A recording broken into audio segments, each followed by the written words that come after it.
गांव की इस कोठरी में रहती थी दो बहनें, सविता और कमला। माँ बाप महामारी में गुजर गए थे। अब ये दोनों ही एक दूसरे का सहारा थीं। अब आई तू, सूरज सिर पर चढ़ाया और तू फूल चुनती घूम रही है। दीदी, गौरी मौसी की गाय झाड़ियों में फंस गई थी, निकालने में देर हो गई।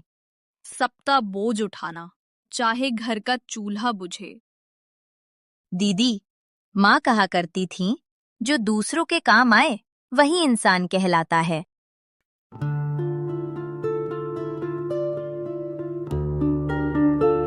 सविता बेटी, कैसी हो? हम जानते हैं तुम्हारी हालत मुश्किल है। अगर अपनी जमीन हमें दे दो तो हम तुम्हें अपने घर ले चलेंगे, सुख शांति से रहोगी। वैसे भी औरतें खेत नहीं जोत पाती, ये सब बंजर ही रहेगा।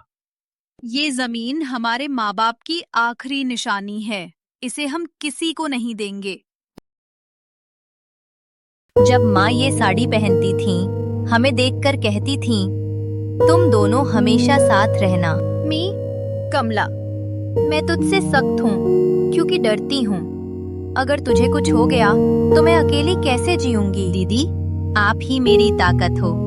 आपका हाथ थामे रहूंगी तो कोई आधी मुझे हिला नहीं सकती।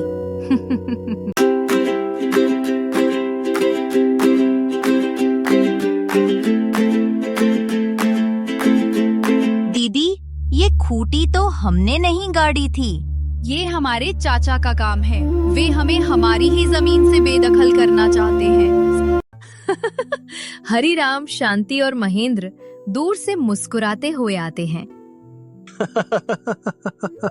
बेटियों, डर क्यों रही हो? तुम्हारे पिता के हिस्से में हमें भी हक है। हक नहीं, ये लालच है। और सुन लो, हमारी जमीन पर नजर मत डालो। छोटी होकर जुबान चला रही हो कमला, बड़ों से ऐसे बात नहीं करते। सम्मान उम्र से नहीं, सोच से मिलता है चाची। तनाव भरी रात। दोनों बहनें चारपाई पर बैठी हैं, हवा में उदासी। दीदी, कभी लगता है बाबूजी अभी आएंगे और हमें गले लगा लेंगे। कमला, मैं हूँ ना, जब तक जिंदा हूँ तुझे कोई कमी नहीं होने दूंगी। महेंद्र की धमकी। खेत की मेड़ पर महेंद्र दोनों का रास्ता रोकता है। तुम्हें लगता है इतनी आसानी से सब कुछ पालोगी? देख लेना, सब छीन लूंगा। दीदी, ये हमें बार बार धमका रहा है। हम कमजोर दिखते हैं पर डरते नहीं, जाओ यहाँ से। पंचायत लगता है। चौपाल में सरपंच और गांव वाले बैठते हैं। सविता शिकायत करती है सरपंच जी से कि मेरे चाचा मेरी जमीन छीनना चाहते हैं। सरपंच जी, हमारे चाचा नकली कागज बनाकर हमारी जमीन हड़पना चाहते हैं। हम तो बस इनकी भलाई चाहते हैं। हरिराम के मुंह में राम, बगल में छुरी। अब सच कल की पंचायत में सामने आएगा। कर्मताफल। अगले सुबह हरिराम की आटा मिल में आग लग जाती है। आग की लपटें इतनी तेज थी कि सब कुछ जला जाता है। गांव वाले बोलते हैं, ये भगवान का न्याय है। जिन भतीजियों को तंग किया, अब देखो फल।